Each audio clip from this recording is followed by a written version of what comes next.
it was 1989, that the former president, Olusegun Obasanjo, retained me against Gani Fawehimi in a very sensational case involving Inspector Ali at that time. But he retained me.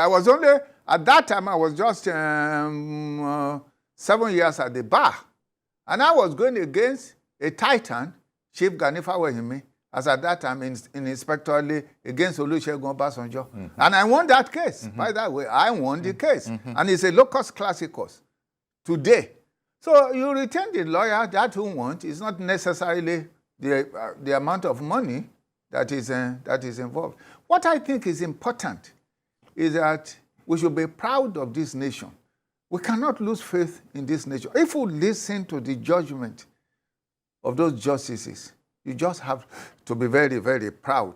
I mean, the elocution, the digestion of law, the elegance of pronouncement, the understandings, and the firmness of the authority of law. And that is why Justice, Bolaji Yusuf said, that's not the way of law. Yes. She also said that it would appear that the petitioner didn't understand. And that struck me. Yes. Why?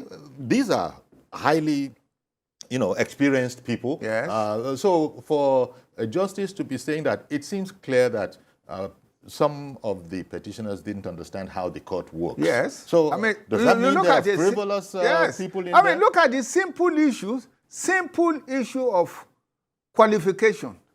You went to court on the ground that Bola Ahmed Tinubu is not qualified because according to you, because there was a forfeiture. And I spoke about this again and again. I said, what are you talking about?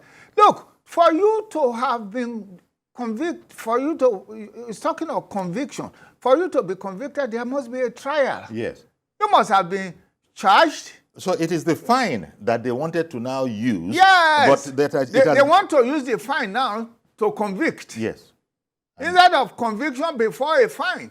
And as I said, all forfeitures in criminal cases follow conviction. In civil cases, forfeitures is after the material. And I use an example that, look, as a lawyer, if I'm, for example, paid by a drug baron, you understand what I mean? The money is bad money, but I'm not a bad lawyer. I did my work, I got the money, I got bad money. The law will go after that bad money. Okay. And if you look at that case that they're talking about, it is a civil case. It even said plaintiff. So how can you now go to court as a senior lawyer and then you tell the justices, seasoned justices of the Court of Appeal, and you say to them that, look, that is an evidence of non-qualification. I mean, it's preposterous. There's also this paradox, isn't there, of the LP candidate, Mr. Peter Obi, coming third in the election. Yes. Actually praying the court that he was indeed the person who should be there. I mean, never minding that somebody won, then there was a second, then there was a third. Now it is the third that is saying that it should be me. And he's hoping that the court system will actually... But that is also interesting because if you see the judgment, their decision is also fascinating because the position of the respondent is that the court cannot exercise jurisdiction over that case because Atiku wasn't joined, who came second, and that Peter Obi has really basically no case. You understand what I mean? In the absence of joining Atiku, the action itself is incompetent. But the justices said no, because if you look at the Electoral Act, it tells you who can be a petitioner and who can be respondents.